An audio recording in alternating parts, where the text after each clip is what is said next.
ছবির ব্যবসা একেবারে ক্লোজ। প্রিন্স ঈদ উল ফিতরে মুক্তি পাওয়া শাকিব খানের আলোচিত ছবি দম, রাক্ষস, প্রিন্স, বনলতা এক্সপ্রেস 4টি ছবি মুক্তি পায়। কিন্তু 4টি ছবির মধ্যে প্রিন্স নিয়ে যত না আলোচনা ছিল, অন্য ছবিগুলো নিয়ে এতটা আলোচনা ছিল না। কারণ শাকিব খান মানেই ভেবেছিল প্রদর্শকরা ফাটিয়ে ফেলবে, মোটা অঙ্কের টাকা লাভ করবে, কিন্তু ভাবা আর বাস্তবের সাথে মিল হলো না।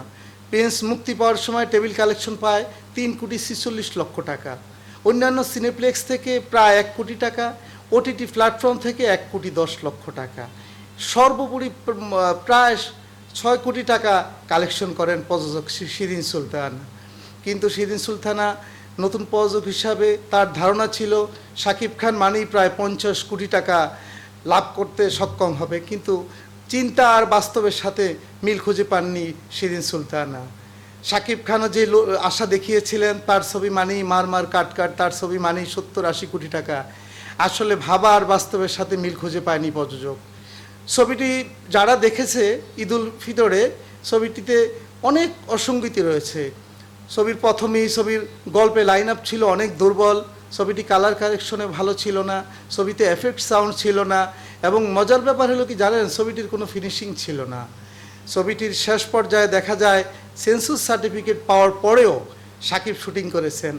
একবারে লাস্ট একটি শট দেখা যায় শাকিব মরুভূমিতে কিছু মাস্তানের সাথে ফাইট করছেন, যেই ফাইটটির কোনো আগামাথা ছিল না। কেন ফাইটটি করছেন, কী জন্য করছেন, কারা শাকিব খানকে আক্রমণ করলো, তার কিছুই বোঝা গেল না। দেখা গেল হুট করে শাকিব মরুভূমিতে একটি রামদা দিয়ে কুপাচ্ছেন। কাকে কুপাচ্ছেন, কেন কুপাচ্ছেন, এই ধরনের সিনেমা মুক্তি দিয়ে, এই ধরনের সিনেমা রিলিজ দিয়ে দর্শকদের সাথে এক অভিনব প্রতারণা করলেন শাকিব খান। গল্পের কোনো আগামাথা খুঁজে পায়নি দর্শকরা, যা দেখে মুখ থুবড়ে পড়ে দর্শকরা আর হলমুখী হয়নি। যারা ছবিটি প্রদর্শন করেছেন তারা মোটা অঙ্কের টাকা দিয়ে নিয়েছেন, তারা ক্ষতিগ্রস্ত হয়েছেন। যারা 8 লাখ 10 লাখ টাকা দিয়ে নিয়েছেন তারা 3 লক্ষ টাকা 2 লক্ষ টাকা কালেকশন করতে পারেননি। ঈদে প্রিন্স মুক্তি দিয়ে প্রায় শতাধিক সিনেমা হল এখন বন্ধ রয়েছে, যার প্রভাব পড়েছে চলচ্চিত্রাঙ্গনে। এই ধরনের ছবি যারা নির্মাণ করেন, বিশেষ করে নতুন প্রযোজক শিরিন সুলতানা, তিনি ভেবেছিলেন, তিনি 2 বছর গবেষণা করেছেন, তিনি খুব ভালো বোঝেন, আসলে তার ধারণাটা সম্পূর্ণ ভুল। তিনি চলচ্চিত্রের শিশু, যারা 30-40 বছর চলচ্চিত্রে সিনেমা নির্মাণ করছেন, তারাও চলচ্চিত্র সম্পর্কে বুঝতে এখনও মনে হয় বাকি রয়েছে। আর উনি মাত্র 2 বছর এসেই ভেবেছেন উনি অনেক কিছু বোঝেন, আসলে ঠিক না।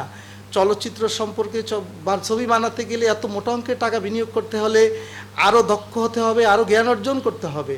চলচ্চিত্রে অনেক বিগ প্রডিউসার রয়েছে যারা শাকিব খানকে দিয়ে 1 সপ্তাহের মধ্যে সিনেমা বানাতে পারে। আমি উল্লেখ করছি যার মধ্যে খোরশেদ আলম খসরু, কামাল মাহমুদ কিবরিয়া লিপু, শামসুল আলম, হার্টবিটের তাপসী পারুক, তিতাস কথাচিত্রের কাবুল কালাম, জননী কথাচিত্রের সাজ্জাদ হোসেন সহ এমন 2 ডজন প্রযোজক রয়েছে যারা অতীতে শাকিব খানকে নিয়ে চলচ্চিত্র নির্মাণ করেছে। তারা এখন হাত গুটিয়ে বসে আছে। কারণ কি জানেন, শাকিব খান যেই হাইতে তাকে নিয়ে গেছেন, যেইভাবে 15-20 কোটি টাকার চলচ্চিত্র নির্মাণ করছেন, এই বাজার এখন চলচ্চিত্রে নেই। এটি শুধু শাকিব খানের কাছেই আছে। আসলে শাকিব খান বিভিন্নভাবে লোভ দেখিয়ে যেভাবে নতুন প্রযোজককে নিয়ে আসছেন, তারা চলচ্চিত্র বোঝেন না, চলচ্চিত্র সম্পর্কে তাদের বাস্তব জ্ঞান নেই।